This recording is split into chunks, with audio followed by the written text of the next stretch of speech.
Okay, ready? So, what's your name? Hamza, And where are you from?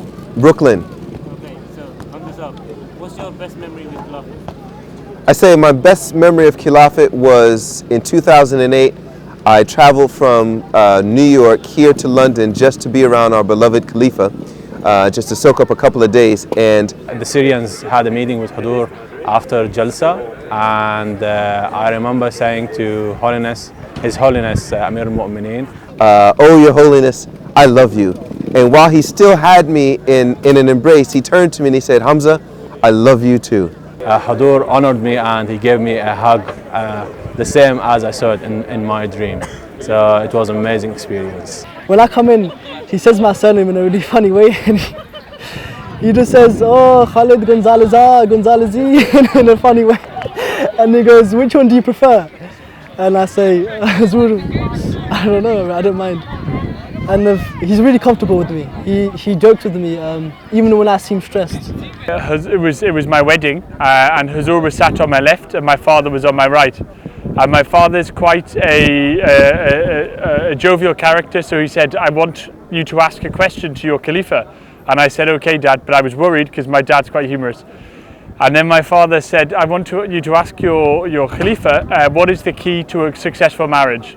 And I said, okay. And he said, because the philosopher Montaigne, my father said, he said that the philosopher Montaigne said that the key to a good marriage is that the husband should be deaf, blind and dumb.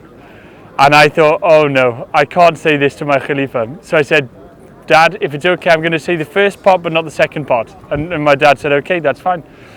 So I turned to Hazur, and Hazur hadn't heard because I deliberately made sure my father whispered. And I said, beloved Hazur, my father has a question. What is the key to a good marriage, successful marriage?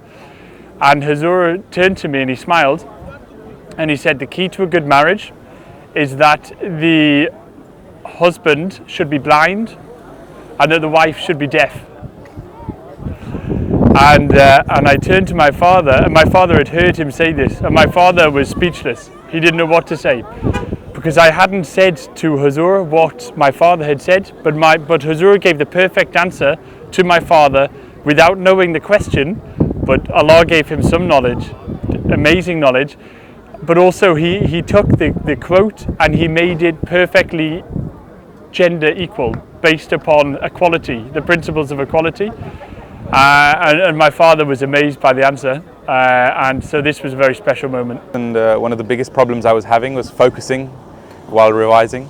So Hazur advised me to, very simply, to work for 20 minutes and then go for a walk for 5-10 minutes.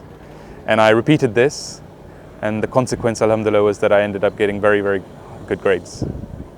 And that has been an advice that I've cherished throughout my studies, from masters up to PhD, and have allowed me to succeed in my work. Basically, about a year ago, during a football match, due to a knee to the rib, I shattered one of my ribs, and a few weeks later I had a mulaqat with Hazur Yaqdas, and during that mulaqat, Hazur saw that I was struggling to bend down during Musafa, and as the mulaqat proceeded and it came to its end, Hazur then lifted his hand and placed it right next to my face so that I could kiss his hand. For me, every moment with Hazur is a memorable moment, because no leader in the world shows that much love and affection to his people. I mean, he takes hours out of his busy schedule every day to meet his people, and he reads hundreds and thousands of letters every day, and not just reads them but replies to them.